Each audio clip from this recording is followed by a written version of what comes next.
Rendahkan dirimu kalau ketemu sama orang tua. Mungkin orang tuamu nggak lulus SD. Engkau dokter. Engkau doktor. Mungkin kau punya bintang 4. Orang tuamu nggak punya bintang 4. Mungkin kau presiden atau gubernur. Tapi ingat ketika engkau masuk rumah orang tuamu, pangkatmu hilang semuanya. Engkau jadi anak. Pangkatmu, bintangnya itu rontok semua. Panggil sama orang tuanya, nak, datang.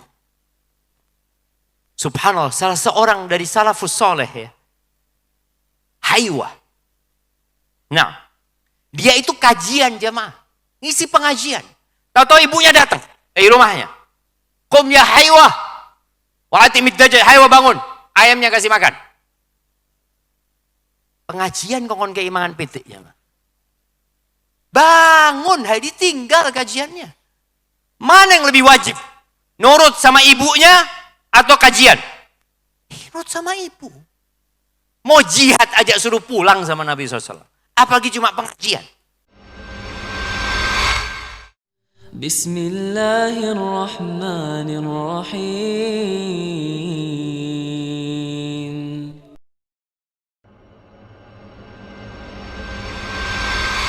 Kita di rumah ada pintu surga. Tapi mungkin sebagian pintu surganya sudah ditutup. Pintu surga yang paling dekat sama kita adalah orang tua kita. Bahkan ketika ada seorang datang kepada Abu Darda radhiyallahu taala anhu. Dia mengatakan, ya Abu Darda, inna ummi amaratni an utalliqa zaujati. Sesungguhnya bundaku menyuruhku untuk menceraikan istriku. Ibu-ibu. Ibu-ibu itu wajib nggak berbakti sama mertua? Wajib nggak? Bapak-bapak. Bapak-bapak wajib nggak berbakti sama mertua? Nah, nggak wajib. Ada yang ngomong wajib. Nah, jadi kalau bicara berbuat baik, kita kepada semuanya. Kita berbuat baik kepada semuanya. Tapi untuk yang disebut berbakti itu, birrul walidain, itu kepada 2 orang tua. Istri kita nggak wajib berbakti sama orang tua kita. Enggak. Tapi istri kita wajib membantu kita berbakti sama orang tua kita. Jadi dia bukan berbakti sama orang tua kita, tapi membantu suaminya berbakti sama orang tuanya. Seorang anak yang berbakti sama orang tuanya, insya Allah istrinya akan bantu. Tapi kalau suaminya ini kelihatan agak durhaka sama orang tuanya, maka yang paling akan membantu durhaka adalah istrinya. Dilihat gelagat suaminya ini kok kayak kurang berbakti sama orang tuanya, maka istri yang tidak bertakwa akan membantu suaminya lebih durhaka. Nih, Abu Darda ditanya bahwasanya ibunya penanya ini nyuruh dia menceraikan istrinya. Antum kalau disuruh sama ibu antum menceraikan istri antum atau sama bapak antum ceraikan enggak? Ya ma. Antum ceraikan enggak? Tergantung. Iya. Kata Abu Darda, ma ana billadzi amuruka. Aku bukan orang yang menyuruhmu berpisah sama istrimu. Aku enggak nyuruh kau berpisah sama istrimu. Tapi aku juga tidak menyuruhmu durhaka sama ibumu. Faham antum ucapan Abu Darda ini? Aku tidak menyuruhmu menceraikan istrimu. Tapi aku juga tidak menyuruhmu durhaka sama ibumu. Lu ya apa? Sedangkan ibunya nyuruh menceraikan istrinya. Fa inni sami'tu Rasulullah sallallahu alaihi wasallam yaqul.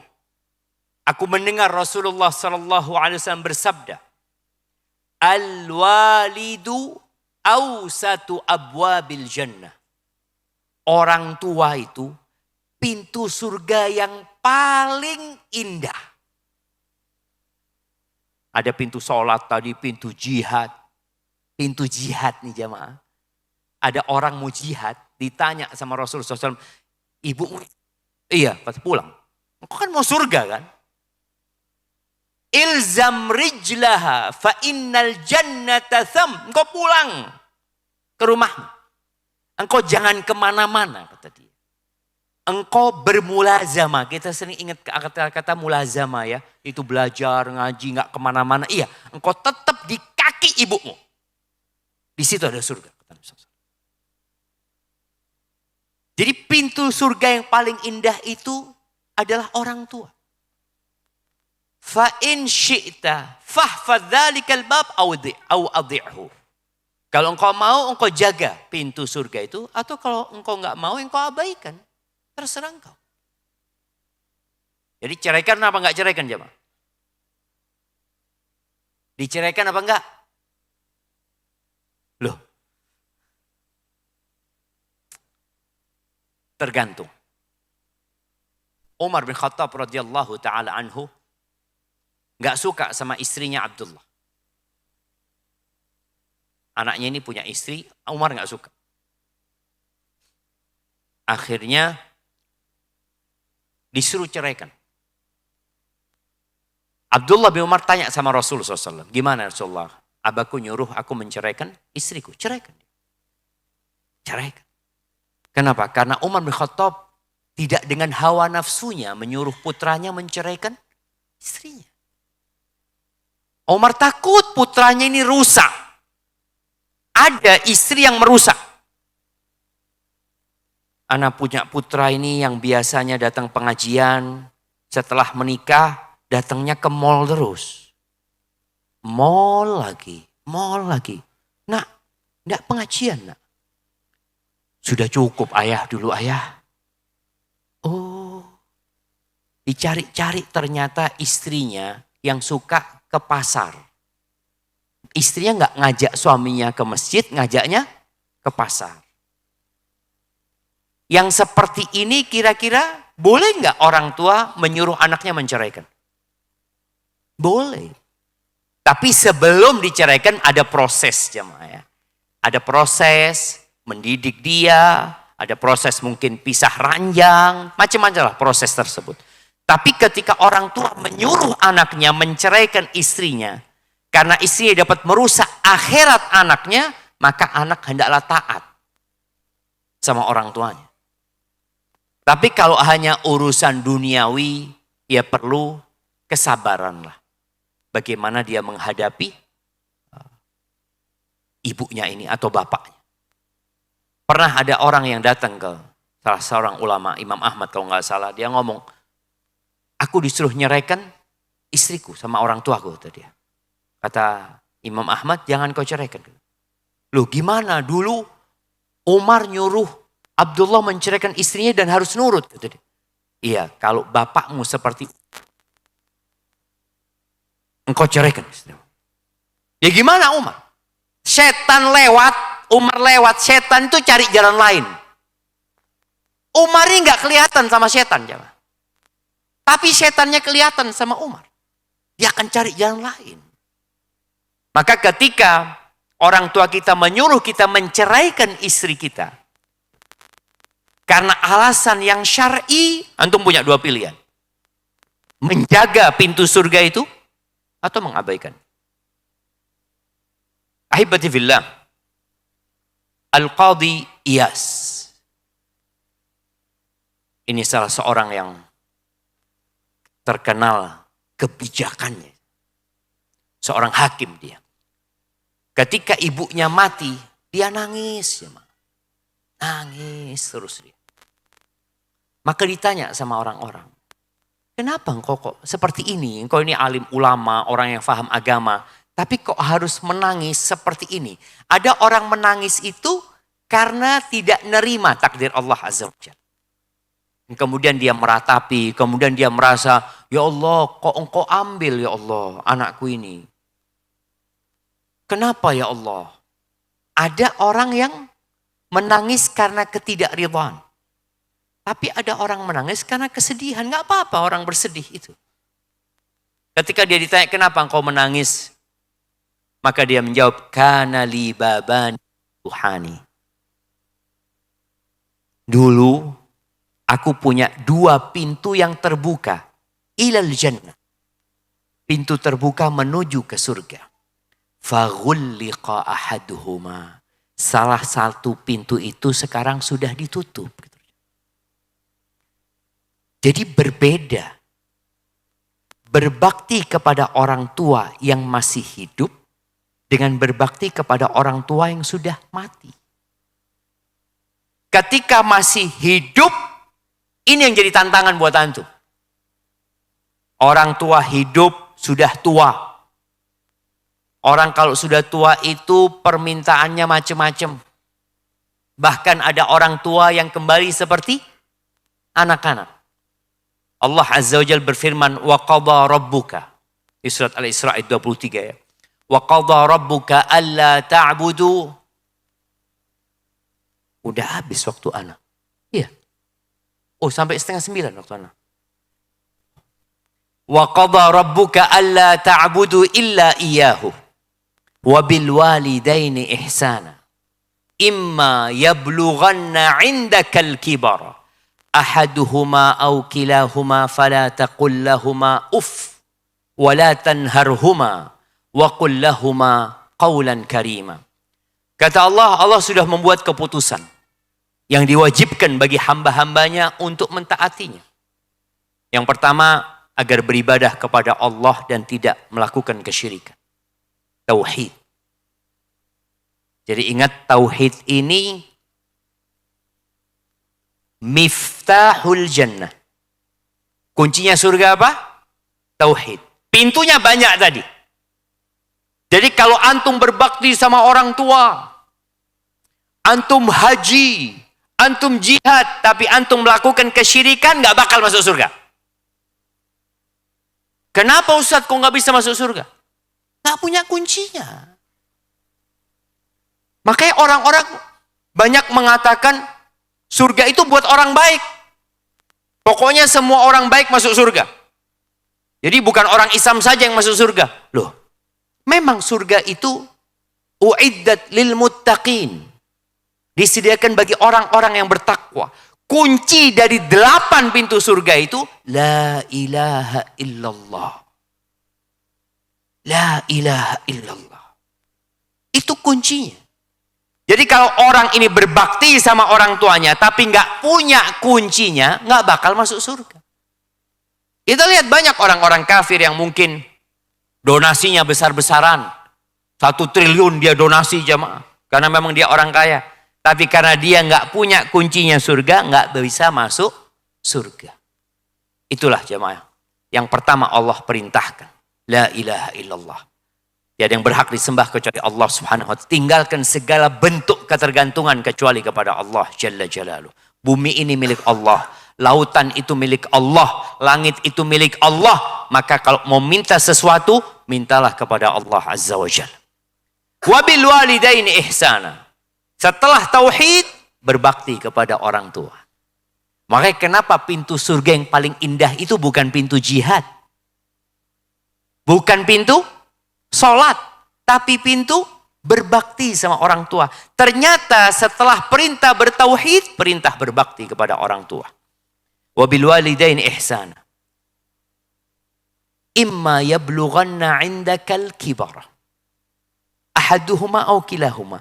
Apabila ada salah seorang di antara keduanya memasuki umur senja atau dua-duanya. Kenapa Allah ingatkan berbakti di saat orang tua sudah sepuh? Kenapa jemaah? Nah. Ya. Karena butuh kesabaran. Ya. Nah.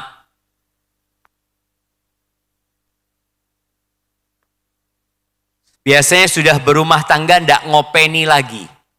Ya, itu yang sudah berumah tangga. Ono sampai tuwek ndak berumah tangga bisa. Siap. Apalagi jemaah? Orang tua sudah berat lagi karena kembali seperti anak kecil lagi. Nah, ya itu beberapa yang disebutkan benar jemaah. Di antara yang menyebabkan atau menjadi hikmah kenapa di masa tua kita harus lebih perhatian sama orang tua. Biasanya waktu orang tua kita masih muda, dia masih kuat, dia nggak butuh sama kita. Bahkan anak yang butuh sama orang tua. Yang bayari kuliah, orang tua. Sing ngawin no, wong tuwe. Yang buka no usaha, orang tua. Itu orang tua masih sehat, segar bugar. Tapi tatkala orang tua sudah sepuh nih orang tua, sudah mulai membutuhkan anaknya. Tapi anaknya sudah berkeluarga.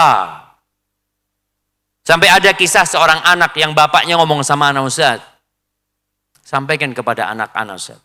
Anak kenal sama anak. Suruh dia berbakti Ustaz. Dia belajar agama. Lama Ustaz. Akhirnya anak ngomong sama dia. Setelah anak manggil abang sama dia. Terus dia ngomong, anak ini punya keluarga. Loh iya bang. Tapi orang yang kita lebih harus perhatikan, kita harus berkhidmat kepada mereka adalah ibu kita, baru bapak. Bukan ketika diperintahkan berbakti sama orang tua, kita diperintahkan mendolimin istri. Enggak bang.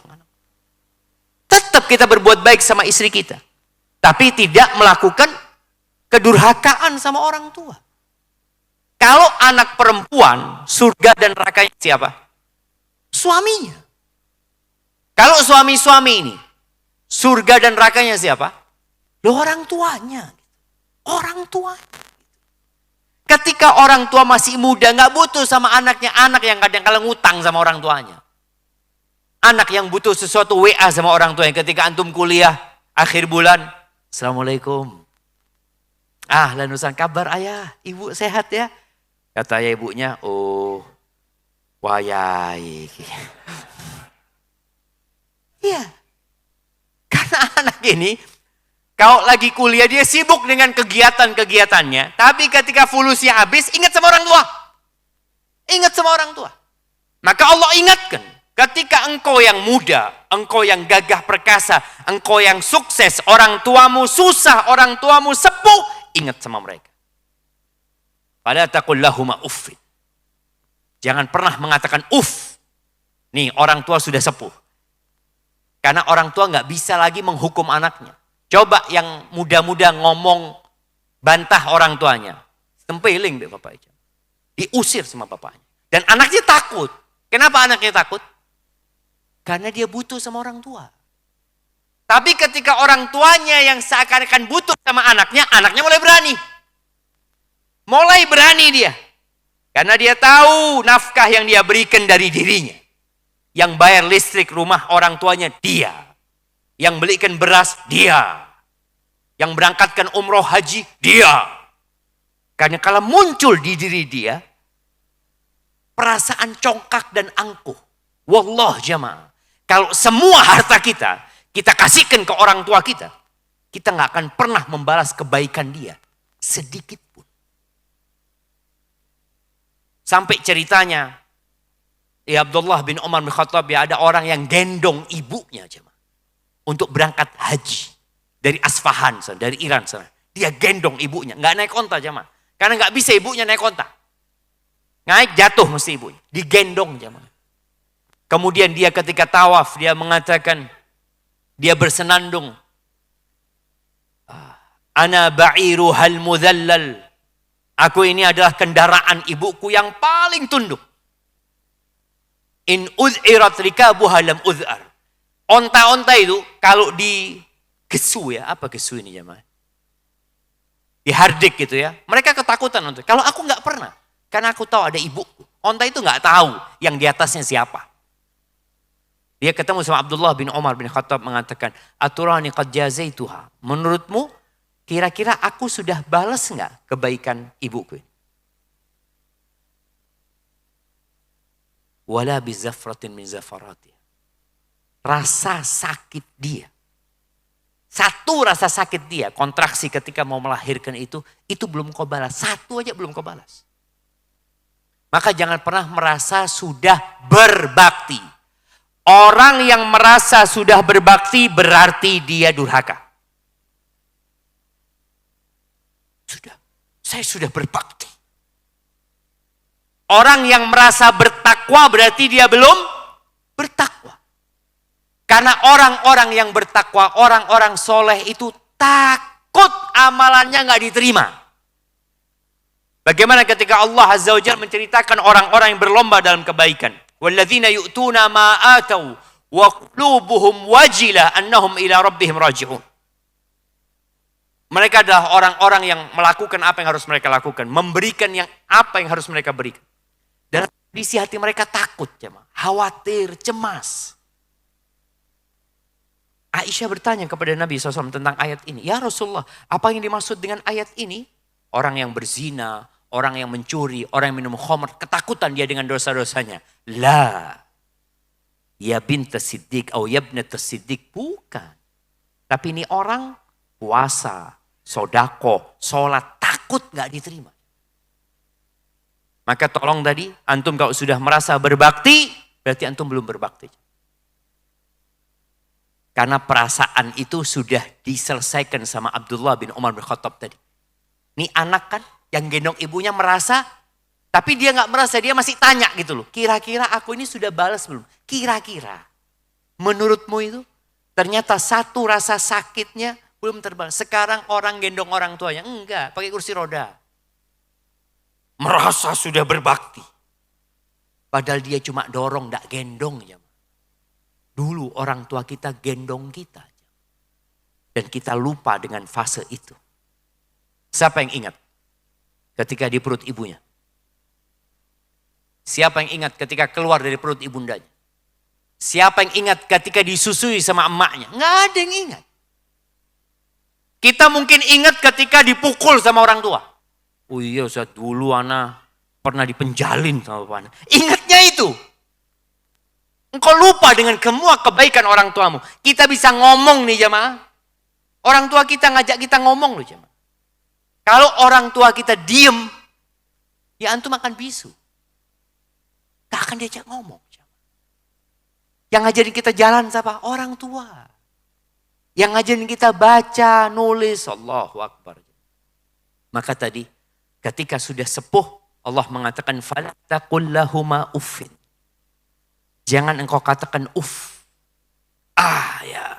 Apa orang kadang-kadang disuruh, diminta gitu ya. Orangnya telepon, nak, datang ke sini nak. Aduh pak, saya sibuk pak. Ini alasan banyak. Ada seorang ustadz ya. Tadi malam anak ketemu sama beliau. Hafizahullah ta'ala. Anak dengar cerita dari orang lain, bukan dari beliau. Beliau itu tinggal di Jakarta. Orang tuanya di Jawa Timur. Kalau ibunya itu WA atau telepon, nak, Umi kok kangen sama kau nak? Cuma ngomong gitu Umi. Jakarta ini jamaah. Subuh sudah di rumahnya dia.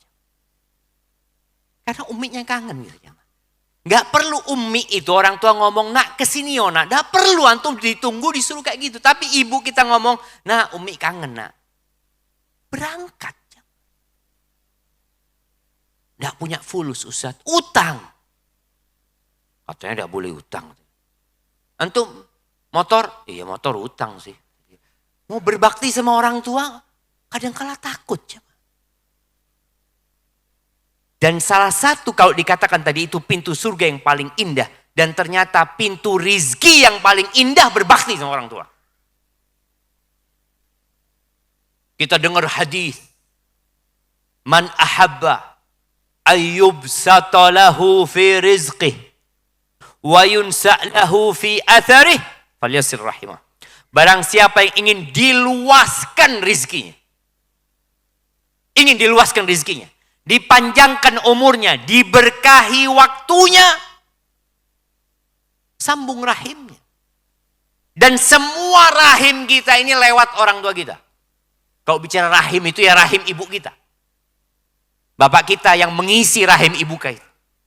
Kemudian jadi kita. Kalau antum kesulitan rizkinya, sambung rahimmu. Walaupun sekarang bicara silaturahim nih ya.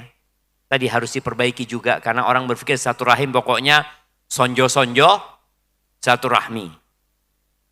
Reuni silaturahmi. Apa lagi? Kopdar silaturahmi. Sopo iki? Koncoku, iki koncoku, iki koncoku. Loh, dulurmu dendi. Silaturahim itu sama dulur. Sepupu itu silaturahim. Mindoan itu silaturahim. Paman-paman kita itu silaturahim. Tapi ada orang-orang yang lupa di sini. Dia mau berbakti sama orang tuanya, ya merasa tidak punya fulus, ini itu. Bismillah. Ketika Amr bin Jamuh, ini salah satu sahabat yang kaya raya dari kota Madinah. Dia tanya tentang masalah memberikan infak. Ingat kalau nafkah wajib, lebih wajib istri daripada orang tua. Nafkah wajib, sandang, pangan, papan, itu siapa? Istri kita. Baru orang tua kita. Tapi selebihnya dari itu, orang tua yang lebih utama. Yas'alunaka madza yunfiqun. Mereka bertanya tentang apa dan kepada siapa mereka berinfak. Qul ma anfaqtum min khairin falil walidain. Katakan kepada mereka, dari harta yang kalian infakkan, yang paling berhak mendapatkannya adalah kedua orang tua. Baru setelah itu wal aqrabin. Kerabat-kerabat. Jangan mikir orang lain. Pikirkan orang tua kita dulu, kerabat-kerabat kita, baru yatim, miskin, silahkan. Tapi kita diperintahkan untuk perhatian dengan rahim ini. Maka tadi, ketika orang tua kita sudah sepuh jamaah, kalau antum diminta sama orang tuanya datang dan antum bisa datang. Wala tanharhuma. Jangan menghardik keduanya. Jangan mengangkat suara di atas kedua orang tua kita. Wa qul lahuma qawlan karima. Dan katakan kepada keduanya kata-kata yang mulia. Jadi kalau mau ngomong sama orang tua itu, milih jamaah. Kita mungkin sakit hati, ada orang tua yang pilih kasih. Ada orang tua dan subhanallah jamaah. Kebanyakan kedurhakaan itu.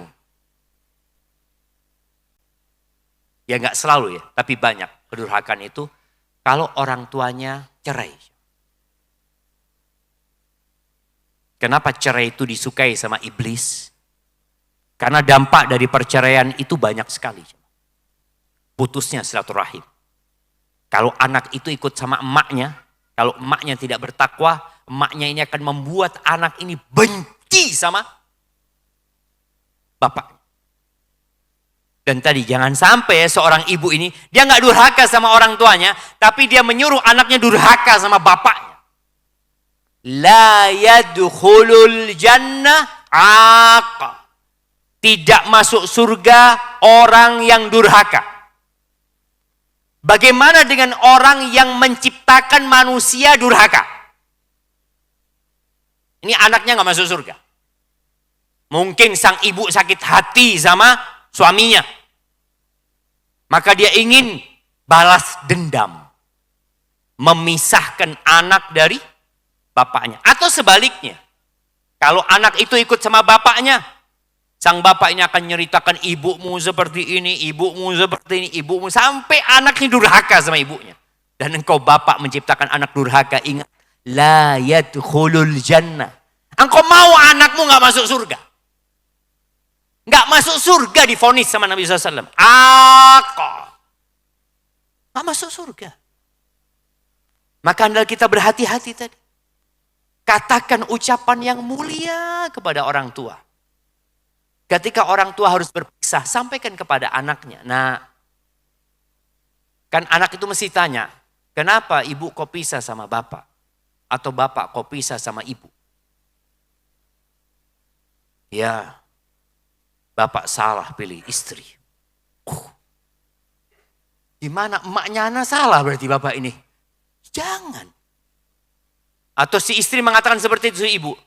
Ya bapak, ibu dulu kayaknya gak istikharah waktu nikah sama bapak. Ibu kira bapakmu orang baik. Ternyata musang berbulu ayam. Serigala berbulu domba. Bapakmu itu buaya darat. Waduh, bapaknya buaya darat. Kesian anaknya jamaah, kesian anak, jangan. Sudah, katakan kepada anak-anak, kenapa pisah? Wis ndak jodoh kayaknya. Sudah ndak jodoh. Ada banyak ketidakcocokan. Ya, daripada nambah itu sona. Akhirnya ibu milih berpisah. Selesai. Engkau nak tetap wajib berbakti. Anak ingat dengan seorang perempuan. Dia berangkat umroh. Dia cerita tentang bagaimana dia berbakti sama bapaknya.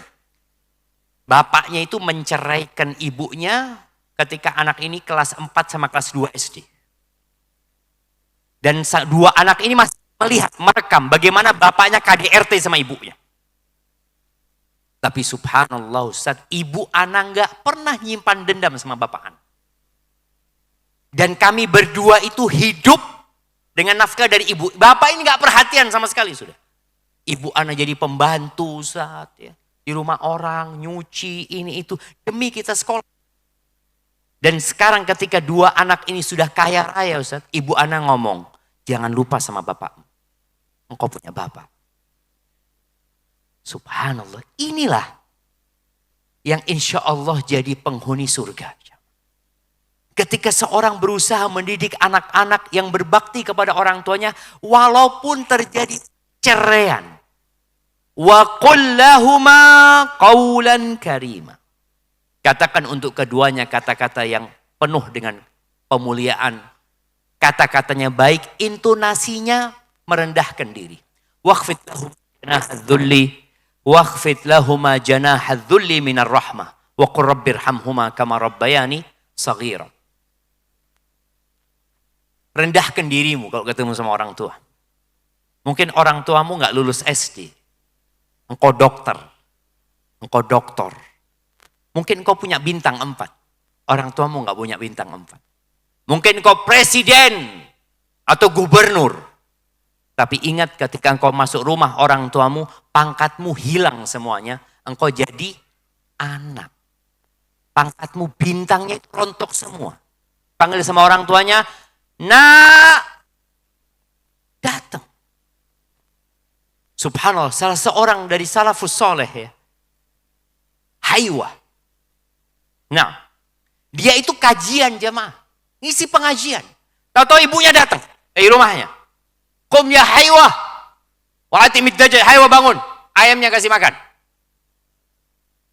Pengajian kongkon keimangan pitik jamaah. Bangun, hai ditinggal kajiannya. Mana yang lebih wajib?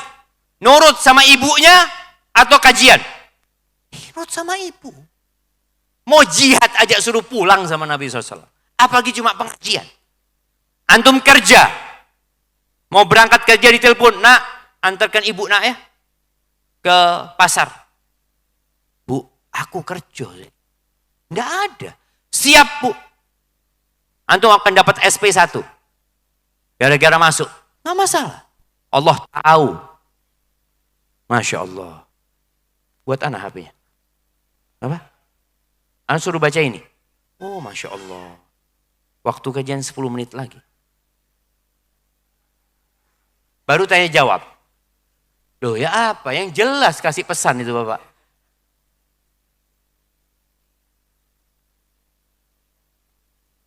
SP1.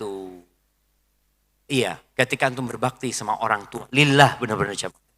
Allah akan kasih solusi jamaah. Karena tadi yang akan memudahkan rezeki antum berbakti sama orang tua.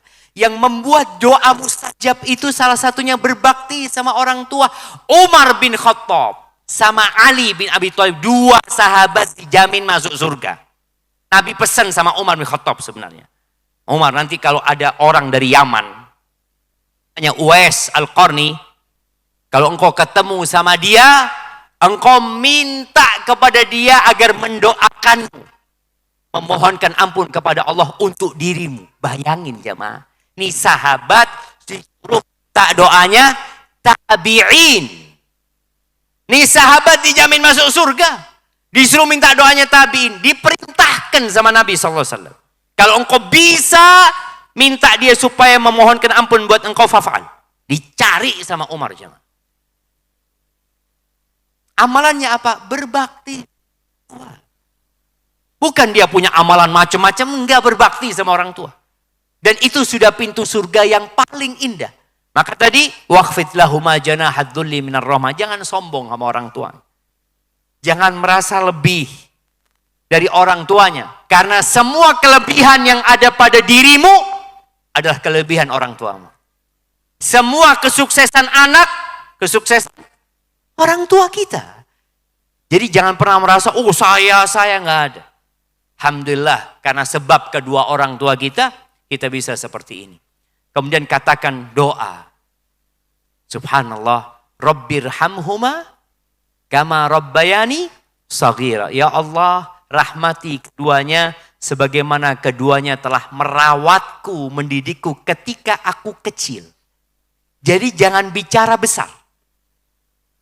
Mungkin besarnya kita pernah merasa dihukum sama orang tua kita. Tapi ada fase kecil yang antum tidak ingat sama sekali. Ketika antum hanya di atas ranjang, bisanya cuma nangis. Allahu Akbar. Ibu kita itu tahu kita nangisnya kenapa, jemaah. Oh, ini kepingin nyusu. Oh, ini sakit kayaknya anak itu. Dari tangisannya aja udah tahu ibu. Orang tua kita yang dia bangun demi kita tidur. Orang tua kita yang siap dia capek demi kita istirahat. Fase kecil itu fase yang kita sering melupakannya. Kalau antum jadi bapak baru akan sadar. Antum kalau jadi bapak, antum merasakan bagaimana, atau jadi ibu ya. Yang jadi ibu akan merasakan bagaimana perjuangan menjadi orang tua ya. Maka ahibati fillah, bagi yang orang tuanya masih hidup, jadwalkan untuk berbakti sama orang tua. Kalau antum sudah berkeluarga, antum sudah bekerja, yang antum biasanya nyusun jadwal itu aktivitas, ada kan orang yang disiplin ya, dia punya ini, dia akan ke sini. Tolong ada jadwal berbakti sama orang tua. Yang jauh dari orang tuanya, antum bisa berbakti tiap hari. Dengan WA, dengan telepon, dengan kirim hadiah buat orang tuanya. Aduh, Masya Allah sekarang jamaah. Antum bisa pesan apa saja, antum berada di Papua orang tuanya, antum bisa pesan. Bisa nggak kirim sesuatu ke sana? Bisa aja. Kirimkan ke sana buat orang tua antum. Sebagai bentuk kebaktian kita kepada orang tua kita, itu yang orang tuanya masih hidup. Yang orang tua yang sudah meninggal dunia, jangan berhenti berdoa. Yang kedua, sambung hubungan baik dengan orang-orang yang engkau tahu orang tua kita cinta sama mereka. Kalau engkau, yang ketiga, kalau engkau biasa berbagi sama orang tua. Ada anak yang biasa ngasih nafkah sama orang tuanya umpamanya. Oh, tiap bulan anak biasa kasih 2 juta dulu saat, karena memang gak banyak. Sudah, 2 juta itu jangan diputus. 2 juta itu tetap antum keluarkan sodakoh buat orang tua. Tetap seakan-akan orang tua antum masih hidup. Ini sebagai pahala yang dikirimkan buat orang tua kita. Semoga dengan cara seperti itu kita paling enggak sudah berusaha ya, memohon kepada Allah Azza wa Jalla buat orang tua kita, agar kita menjadi anak-anak yang berbakti, dan ya kita tidak akan pernah bisa sampai puncak kebaktian tersebut tanpa bantuan Allah Subhanahu wa taala.